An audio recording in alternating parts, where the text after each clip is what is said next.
Bonjour Maxime. Donc vous avez fondé la société Vigieco, dont je mets les liens en description. Ça permet pour les personnes qui vous appellent de donner un éclairage sur l'économie. En général, vous vous adressez aux entreprises. Donc aujourd'hui, on va éclairer nos auditeurs pour savoir qui va payer les dettes de la France. Bonjour Joris, je suis ravi de vous retrouver et de retrouver les auditeurs de la maïeutique après une période d'absence où j'ai traversé des épreuves personnelles, ce qui ne m'a pas empêché de suivre très attentivement l'actualité. Et en particulier l'actualité économique et financière. Je suis très frappé par la force du déni. C'est-à-dire que il n'y a plus aujourd'hui de journalistes économiques, de journalistes même tout court, ou d'hommes politiques qui expriment la dimension des problèmes que nous allons avoir. Qui va payer ? Qui va payer les déficits ? Nous sommes collectivement dans la négation, dans le déni, dans la désinvolture.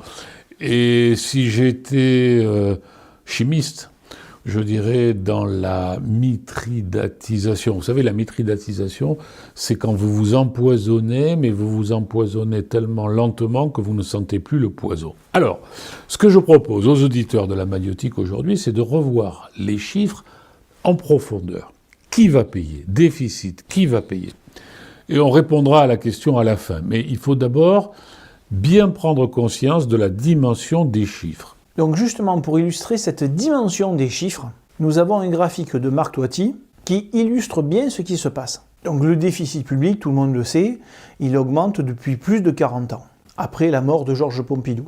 Alors sur ce graphique, on ne remonte pas 40 ans en arrière, mais on démarre en 1996. On peut voir la marche de la crise des subprimes en 2008, et si on regarde bien, on voit la marche du Covid en 2020 avec le quoi qu'il en coûte, donc l'augmentation. On remarque sur le graphique que les deux droites noires que j'ai tracées montrent une accélération de l'endettement de la France. Donc sur le graphique, on le voit bien, il y a trois raisons qui conduisent à cette accélération. L'inflation, le fait aussi pour les États de rouler la dette et donc de rouler une dette de plus en plus chère puisque les taux directeurs ont augmenté, et le coût de l'énergie avec toutes les énergies finalement qui ont augmenté suite au problème du gaz avec la coupure du gazoduc. Donc voilà pour faire un peu parler les chiffres du graphique. La Commission européenne attend la France avec un déficit de 5% du PIB en 2024, cette année. Monsieur Le Maire, lui, nous dit qu'il attend 4,1%. Et l'économiste Marc Toiti, que nous suivons régulièrement, nous dit qu'il attend 6%. Et le traité de Maastricht, sur lequel nous nous sommes engagés à revenir en 2027, c'est la trajectoire européenne de la France, 2027, moins de 3%. J'avais expliqué dans une émission déjà ancienne que, à Maastricht, le président Mitterrand avait proposé au chancelier Kohl un chiffre qui ne l'engageait en rien parce qu'on était sûr de ne jamais atteindre des niveaux de déficit de 3%. Il avait demandé à Jean-Claude Trichet, à Madame Guigou, les responsables du Trésor et la ministre, de regarder dans l'annuaire statistique de la France des chiffres de déficit qu'on ne pouvait jamais atteindre. Eh bien, 3%, aujourd'hui, nous sommes à 5%. Donc ce sont des chiffres colossaux. Et ça, les médias ne le comprennent pas. C'est-à-dire, on raisonne comme si 3% c'était l'équilibre. Mais à 3%, la dette continue à croître. Alors, essayons maintenant de nous mettre dans la peau de M. Le Maire. M. Le Maire cherche 25 milliards cette année pour essayer de se remettre dans la trajectoire sur laquelle la France est engagée par rapport à l'Europe, c'est-à-dire moins de 3% en 2027. Il faut que les années suivantes, il économise 15 milliards de plus chaque année. 25 plus 15 plus 15, ça fait 55 milliards. Et il y a quelque chose, je pense qu'il doit être au courant quand même, monsieur le maire, de ça. C'est qu'en 2027, il faudra 25 plus 15 plus 15, plus 30 milliards de plus de charges financières en plus. Car, nous l'avons expliqué aux auditeurs de la Maïeutique, actuellement nous avons en gros 46 milliards, 50 milliards de charges financières, c'est-à-dire des intérêts que nous payons à nos créanciers. Et nous en aurons 30 milliards de plus en 2027 parce que le renouvellement de la dette fait qu'on remplace des émissions à 0%, par des émissions hier matin à 3%. Donc, quand vous ajoutez tous ces chiffres à 2027, vous arrivez à la conclusion que M. le maire, je ne sais pas s'il sera toujours là, peut-être qu'il va se décourager, il aura besoin de trouver environ 100 milliards. C'est de cet ordre-là. 100 milliards pérennes, c'est-à-dire 100 milliards d'économies ou de croissance à trouver chaque année. Donc je crois qu'il faut avoir conscience de l'ampleur de ces chiffres. Je vais citer Charles Wyplosz, qui est un économiste de l'Institut des hautes études de Genève. Charles Wyplosz a fait le calcul que pour revenir à 3%, et encore une fois 3%, la dette ne s'arrête pas. C'est vraiment le minimum. Il faut trouver 90 milliards. Donc, vous voyez, je disais 100 milliards, 90 milliards. Et Wyplosz a calculé que pour revenir à l'équilibre budgétaire en 2027, alors là, c'est 190 milliards. 190 milliards. Et la stabilisation de la dette se trouve entre ces deux chiffres que nous avons cités, 90, 100 milliards d'un côté, 190 milliards, allez, disons 120, 130 milliards, on stabilise la dette. Mais comment vont-ils les trouver ? Je vous pose la question, Joris. Comment vont-ils les trouver ? Enfin, quel est votre avis sur le sujet ? Donc mon avis, c'est que l'État et les hommes politiques ne produisent pas de richesse. Par conséquent, ils vont faire payer d'une manière ou d'une autre le peuple français. Nous avons évoqué plusieurs pistes dans des émissions précédentes. Bon, tout d'abord, il n'est pas raisonnable de parier sur une forte croissance. Avec un peu de bon sens économique, nous savons que les 30 glorieuses étaient un phénomène rare. Une telle croissance ne peut pas être tenue sur le long terme, sauf découverte exceptionnelle. Mais c'est pas raisonnable de partir sur ce scénario. Donc il est plus probable que le gouvernement se tourne vers d'autres moyens pour équilibrer ses comptes. Parmi ces moyens, nous avons dit que nous pouvons envisager une ponction de l'épargne des Français et des retraites.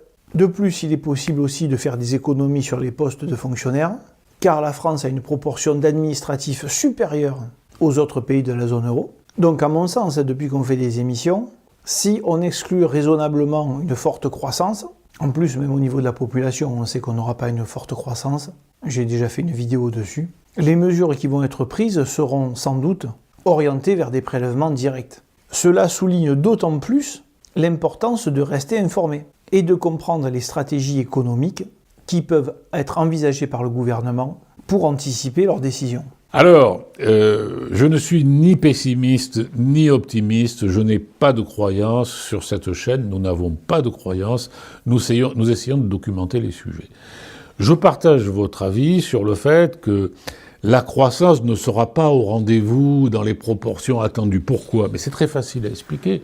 Parce que nous avons des coûts aujourd'hui structurels qui sont exceptionnels et on peut dire jamais vus dans l'histoire humaine. D'abord, la transition énergétique, on peut l'appeler transition énergétique, climatique, c'est, selon Patrick Artus, pour citer un nom, 3 à 4% du PIB. Donc ce sont des coûts additionnels. S'ajoute à cela, il y avait un article de Patrick Artus ces derniers jours dans Les Échos, s'ajoute à cela le vieillissement de la population. La population augmente, mais la population active, elle baisse. Et c'est pas propre à la France, d'ailleurs, c'est dans toute l'Europe. Et donc, la croissance va se faire à rendement décroissant, dans des conditions de plus en plus difficiles. Donc, je ne compte pas sur la croissance. Bon, le président Macron a basé toute sa stratégie sur, on l'a vu avec Choose France, l'attractivité et les taux d'activité équivalents à nos voisins. Mais c'est 10 points de taux d'activité en plus qu'il faudrait avoir pour arriver au niveau de l'Allemagne et pour, effectivement, par cette voie-là, annuler nos déficits. Mais c'est très lent. Et il y a une manière de comprendre que c'est très lent. Je crois que nous avons cité ce chiffre aussi dans une émission précédente. C'est que, par exemple, le taux d'activité des seniors. Nous avons 20 points de moins que les pays d'Europe du Nord. Et donc ça, vous ne pouvez pas le changer très rapidement. C'est des réformes de structure, c'est des changements très lents. Et donc il faut taper dans les dépenses. Mais là, le président Macron, il est complètement muet. Alors on a l'impression que M. Le Maire voudrait taper dans les dépenses, mais vous avez vu que le président a refusé une loi de finances rectificative, et dans le fond, ils n'ont pas d'idée de réforme. Bon, alors sur cette chaîne, nous avons dit simplement, et excusez-moi d'être très chiffre, mais après je dirai des choses plus concrètes pour les auditeurs, mais si on ne comprend pas les chiffres, on ne comprend rien. Nous avons dit qu'il fallait trouver 120, 130 milliards. Bon, nous avons dit 190 milliards, d'après Charles Wyplosz, pour retrouver l'équilibre budgétaire. On ne le retrouvera jamais. Ça fait 7 points de PIB. Et nous avions dit, il y a quelque temps, sur cette chaîne, les retraites, le surcroît des retraites, c'est 2,5 points de PIB.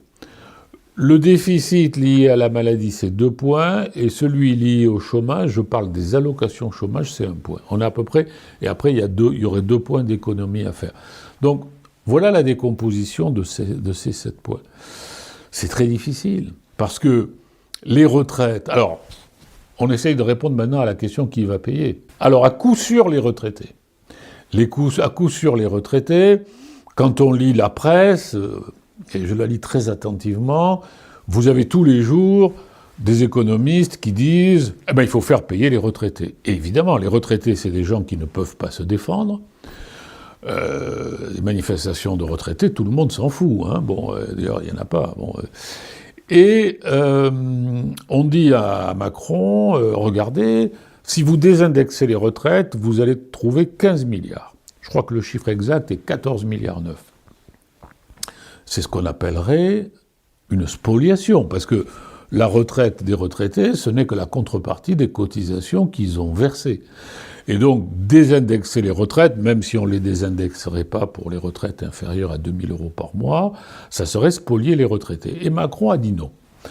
Il a dit non parce qu'il a fait remarquer d'abord que les retraités avaient déjà payé en 2019 avec la CSG, et puis c'est le socle de son électorat. Alors même s'il ne peut pas se représenter, on pense qu'il n'a pas trop envie que le Front National arrive au pouvoir, ou la France Insoumise, et donc il a dit non. Sauf que, quand vous regardez les sondages d'opinion, vous avez de plus en plus de retraités maintenant qui votent pour l'extrême droite. Hein. Donc, si le filon électoral disparaît, il n'y a plus de raison de protéger les retraités.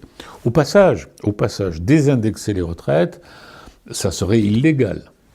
Parce que la loi, c'est l'indexation. Mais comme le Parlement vote chaque année une loi sur la sécurité sociale, ce qu'une loi a fait, une autre loi peut l'annuler. Donc, effectivement, ils peuvent le faire. Vous avez aussi le président du Conseil d'orientation des retraites, Gilles Berset, que je connais bien, que j'apprécie d'ailleurs, c'est quelqu'un de sérieux, qui dit ce que nous savions déjà, mais qu'on n'a pas dit au moment de la réforme des retraites, qui a été une micro-réforme.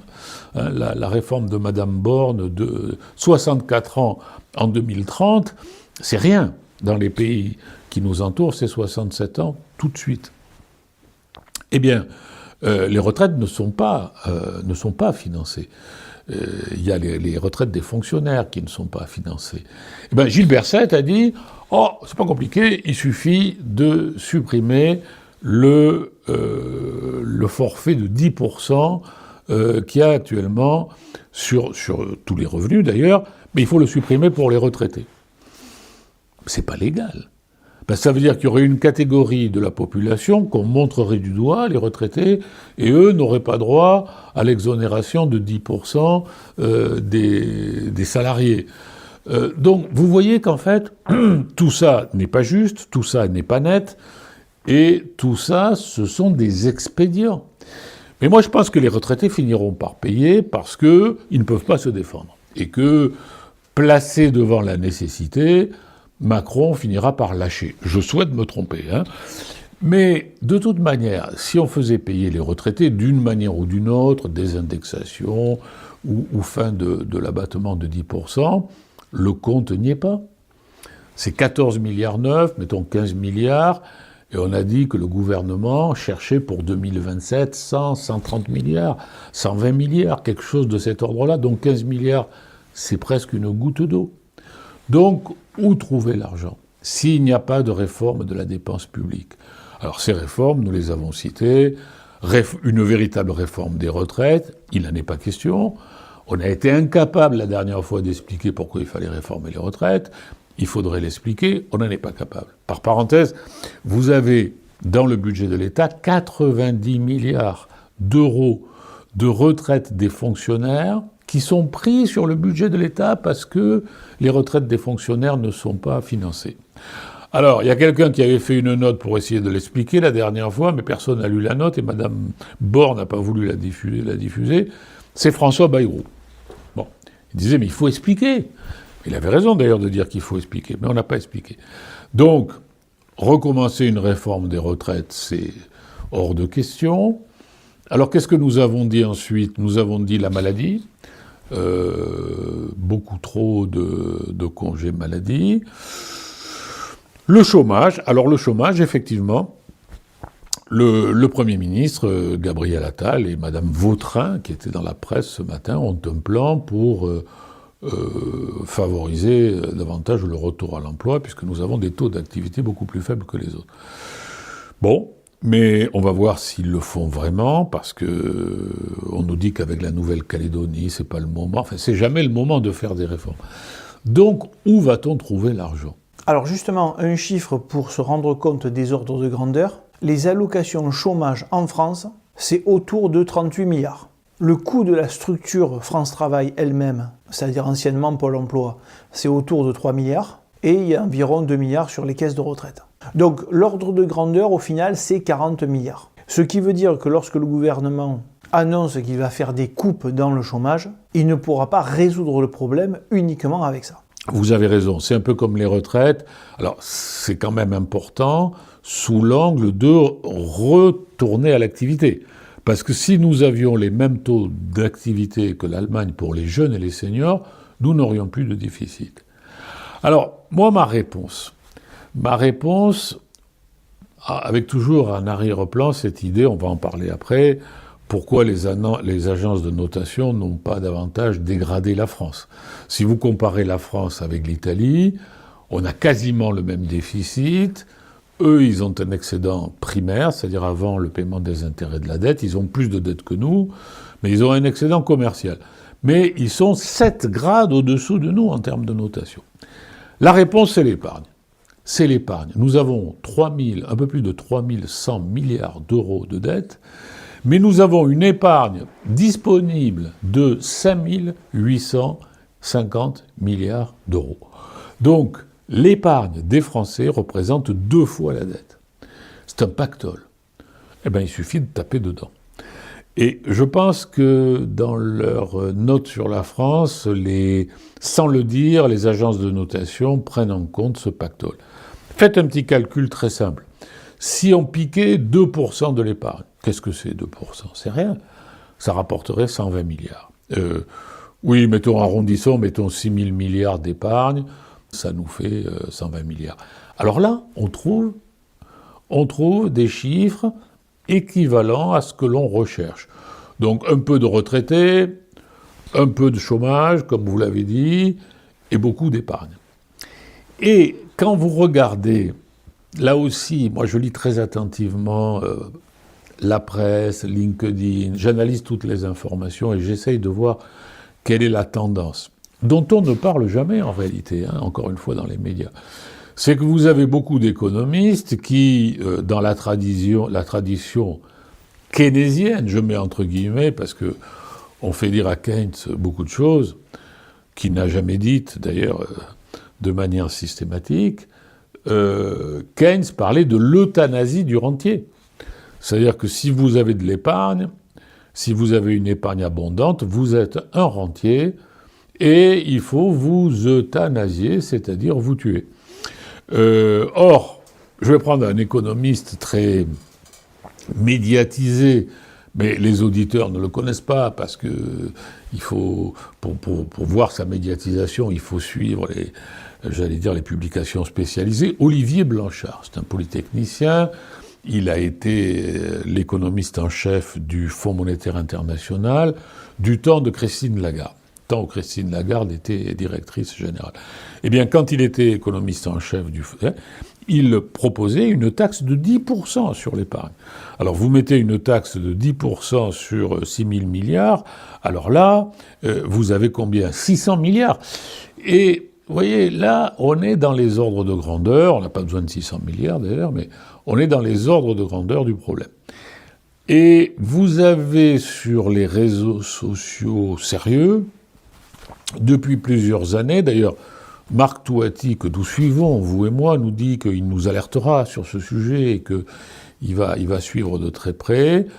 Nous aurons, à un moment donné, une alerte sur l'épargne. Je pense en particulier à l'assurance vie, ou je pense aux comptes de dépôt très abondants, où il est très facile de décréter très rapidement une taxe et de l'appliquer. Mais c'est exactement ce que l'on entend à la télévision et dans le discours officiel. Il nous prépare petit à petit aux mesures d'austérité. Les mots quand même sont bien choisis et minutieusement calibrés. Par exemple, quand le Premier ministre annonce qu'il va faire payer les rentes, dans l'inconscient collectif, on s'imagine les rentiers, c'est-à-dire finalement une minorité de la population, et qui n'aurait presque pas mérité son argent. Ainsi, la plupart des gens baissent la garde et ne se sentent pas concernés. Mais pour obtenir des fonds substantiels, il est quand même nécessaire de toucher une large partie de la population. Au final, si on creuse bien, on se rend compte que les rentes dont il parle, c'est tout simplement nos économies, celles que chacun a mis de côté. En fin de compte, tout le monde sera affecté par ces mesures. Ce stratagème linguistique crée quand même une illusion de sécurité pour la population. Ça camoufle l'impact réel des mesures qui sont envisagées. Donc ça montre en fait à quel point il est crucial de savoir lire entre les lignes et de comprendre les véritables implications de ce qui est annoncé. Il est important de rester vigilant et critique face à ces annonces, car ce qui peut sembler être une mesure ciblée pourrait en réalité avoir des répercussions sur un plus grand nombre. Moi, ce que je voudrais, c'est aider les gens qui nous écoutent, nos auditeurs de la maïeutique. On en a presque 1 millier, c'est petit, mais c'est une chaîne qui se développe et on essaye justement de dire des choses vraies. Il faudra qu'à un moment qui se situe peut-être à la mi-2025, quand le prix de l'immobilier remontera, après avoir beaucoup baissé, là il va encore baisser, il va falloir peut-être quitter l'épargne liquide, en particulier les assurances vie, qui risquent de devenir dangereuses pour réacheter de l'immobilier. Parce que l'immobilier, on ne peut pas vous le prendre, d'une part. D'autre part, quand les prix auront baissé, le prix de l'immobilier, je pense par exemple au meublé, où il y a un statut fiscal préférentiel, ça rapporte du 5%. 5% et on ne peut pas vous le piquer, donc c'est pas mal. Bon, donc il y a un moment où nos auditeurs, nous les préviendrons, nous serons prévenus d'ailleurs parce qu'on analyse tout dans le détail, et on a beaucoup de sources d'informations, vous et moi, il faudra les prévenir que c'est le moment peut-être de changer la structure de leur épargne. Voilà. Ce moment n'est pas encore venu. Moi, je le situe plutôt à la fin de l'année, au début de l'année prochaine. Parce que M. Le Maire ne va pas y arriver. Il ne va pas y arriver parce que... Vous voyez, prenez la prévision de croissance de M. Le Maire, c'est 1%. Les économistes nous disent 0,6. Et il voit son déficit à 4,1. La Commission européenne, qui est gentille quand même, elle le voit à 5, et Touati le voit à 6. Donc, la France va rentrer dans une procédure pour déficit excessif. Son déficit est le double de celui de la zone euro actuellement. Nous sommes autour de 5, la zone euro est autour de 2,8. Donc, nous sommes hors normes. Alors, M. Macron est content avec Choose France. Il a réussi une certaine attractivité de la France, mais les chiffres ne sont pas à la hauteur des enjeux. Voilà. C'est ça ce que je voudrais dire. C'est les chiffres ne sont pas à la hauteur des enjeux. Alors, les Français vivent dans une sorte, j'ai parlé de mithridatisation, de déni. Les médias sont dans un déni complet du sujet. Les universitaires, qui sont tous keynésiens, encore plus. Les hommes politiques, la plupart d'entre eux sont dans le déni du sujet. Mais ça va nous tomber dessus. Alors, j'ai suivi l'affaire Choose France. On trouve 15 milliards d'euros d'investissements étrangers pour une création de 10 000 emplois. Donc au final, ce n'est pas un ratio très propice à la création d'emplois. Pour avoir un ordre d'idée, si les 15 milliards étaient uniquement destinés à de la création d'emplois, pour des salaires autour du SMIC, on devrait avoir 300 000 emplois. Et je mets une étude en lien dans la description qui montre que la France est bien la championne en termes d'attractivité pour les investissements étrangers, mais qu'il n'y a pas de création d'emplois qui découle. Lors d'un projet, la France crée 35 emplois, l'Allemagne en crée 49, le Royaume-Uni 61 et l'Espagne 299. Bien sûr. Alors, ça, ce sont des chiffres qui sont produits par la Banque de France, une maison que je connais bien pour en avoir été le directeur régional pendant plus de 10 ans. C'est la balance des paiements. Alors, la balance des paiements, il faut faire très attention. Monsieur Macron dit « Nous sommes le 2e pays européen le plus attractif ». C'est vrai, mais il faut voir ce qu'il y a derrière. Ce qu'il y a derrière, dans les investissements, vous avez des prises de participation. Les prises de participation, ce n'est pas du travail. Ce ne sont pas des investissements qui produisent des emplois. Ce sont des écritures. Bon, comme le capitalisme français est plutôt faible, en dehors du CAC 40, il est normal qu'il y ait plein de prises de participation. Alors, les montants opérationnels, c'est-à-dire d'investissements réels débouchant sur des emplois, ne sont pas négligeables, ils ont augmenté, les taux d'emploi aussi ont augmenté, mais quand vous regardez les chiffres, compte tenu des sommes que j'ai citées tout à l'heure et qui sont irréfutables, c'est pas à la hauteur. Je critique pas M. Macron en disant c'est pas à la hauteur. Ce que je veux dire, c'est que, c'est ça la critique que je ferai à M. Macron sur le fond, la France ne pourra pas se passer de faire des réformes pour réduire ses dépenses. Et ça, il ne veut pas le reconnaître. Je pense que Bruno Le Maire s'en rend compte, mais ils ne veulent pas le reconnaître, surtout avant les élections européennes. Alors on verra après les élections européennes. Il faudra faire des réformes réduisant les dépenses. Bon, on va faire quelques questions maintenant. Maxime, on aimerait avoir votre avis sur la complicité qu'il y a entre les médias et le gouvernement. Quand on regarde les médias, on n'a pas l'impression d'avoir une opposition avec le gouvernement. Oui, bon, les médias en France sont très concentrés. Ce sont deux grandes fortunes, vous le savez, c'est Bernard Arnault et Vincent Bolloré. Bon, je crois surtout qu'on est dans des sociétés de l'inconscience. C'est-à-dire que ça dérange, ça, la dette, donc on ne va pas parler de ça, parce que si on dérange les auditeurs, on n'aura plus d'auditeurs. Je crois que c'est surtout ça, plus qu'une connivence pour faire plaisir au gouvernement. C'est plutôt une connivence avec l'inertie, avec ne dérangeons pas, avec la société du spectacle.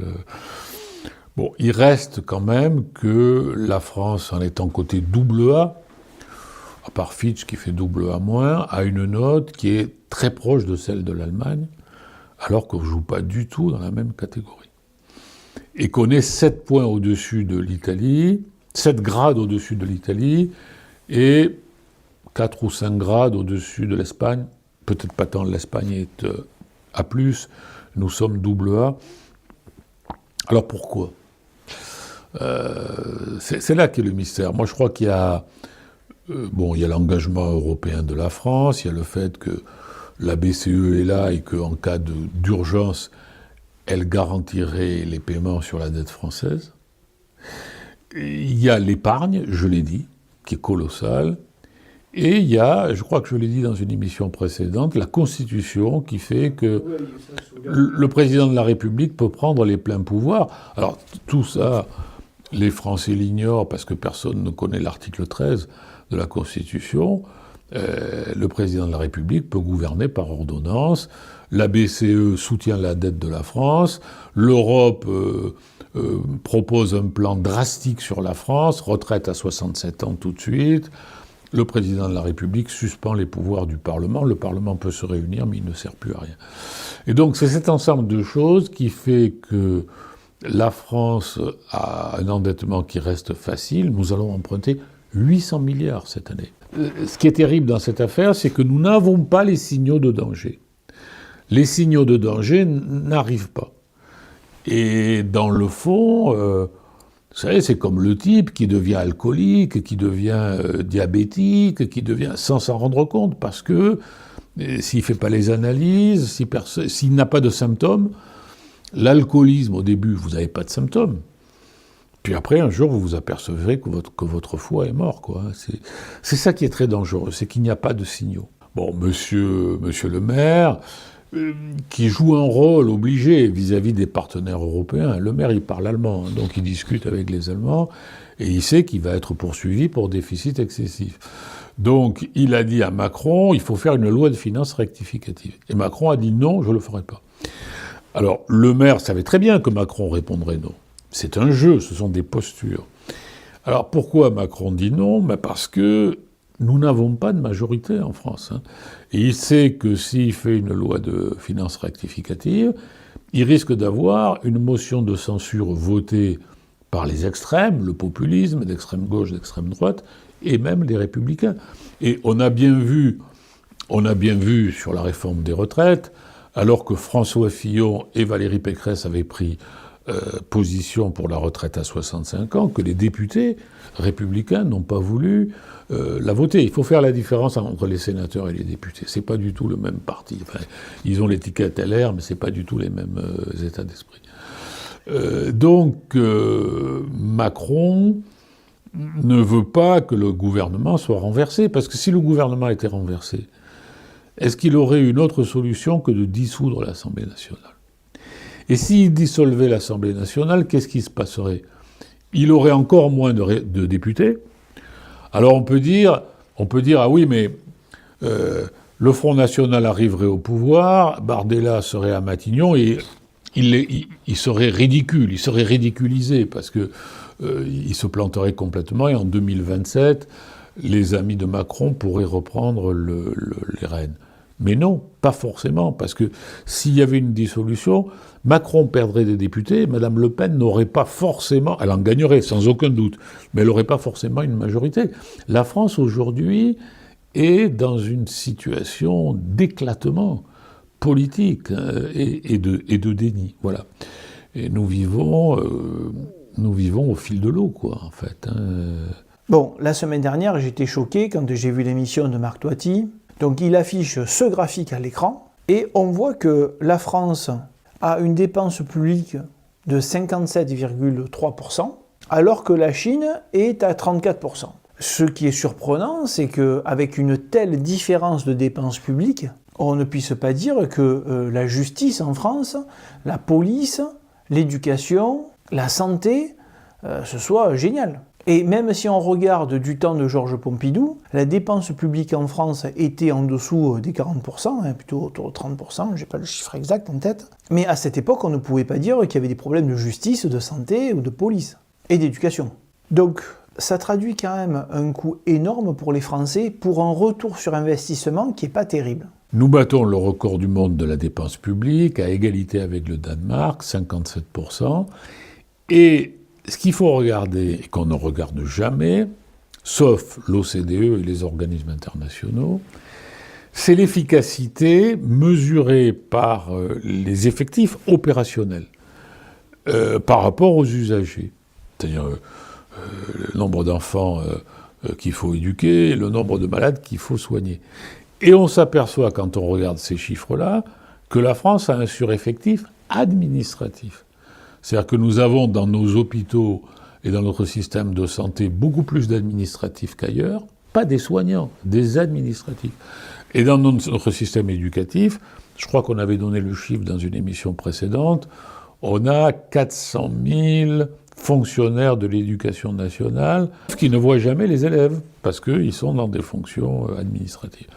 Et donc c'est là que le bas blesse. Et c'est bien pour ça qu'il faudrait des réformes, c'est que quand on commence à creuser ce sujet, on tombe sur le millefeuille administratif, on tombe sur les strates, on tombe sur l'absence d'autonomie des établissements. Tout le monde sait que la France est 24e au classement PISA sur l'enseignement des mathématiques. Je parle sous votre contrôle, vous êtes professeur de mathématiques. Mais personne ne sait que nous sommes au dernier rang pour l'autonomie des établissements. C'est-à-dire qu'en France, on est dans un système d'irresponsabilité totale parce que un chef d'établissement, c'est quelqu'un qui n'a aucun pouvoir. Il ne peut pas faire d'expérience pédagogique, il ne peut pas prendre d'initiative, il ne peut pas sélectionner ses professeurs. Et bon, je ne parle pas de l'école des mines d'Albi, mais je parle plutôt du tout venant. Et c'est pareil pour notre système de santé. Donc, notre système consomme des surcoûts et n'est pas efficace. Mais c'est un sujet tabou. Les diagnostics existent, ils sont très peu popularisés par les médias, et surtout les solutions, on ne les recherche pas vraiment. Parce que dans le fond, nous avons beaucoup parlé sur cette chaîne de Georges Pompidou. Bon, il faudrait commencer par dire la vérité. Il faudrait commencer par partager les diagnostics.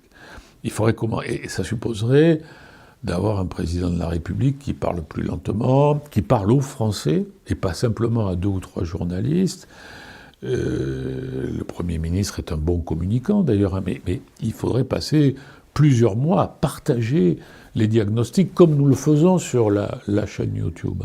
Alors c'est ce que tout le monde a remarqué, qu'il n'y a plus d'honnêteté intellectuelle. Si on ne reconnaît pas que l'on s'est trompé, comment pouvons-nous progresser ? La première des choses, c'est quand même de reconnaître ses erreurs pour pouvoir chercher à progresser après, se remettre en question et avancer.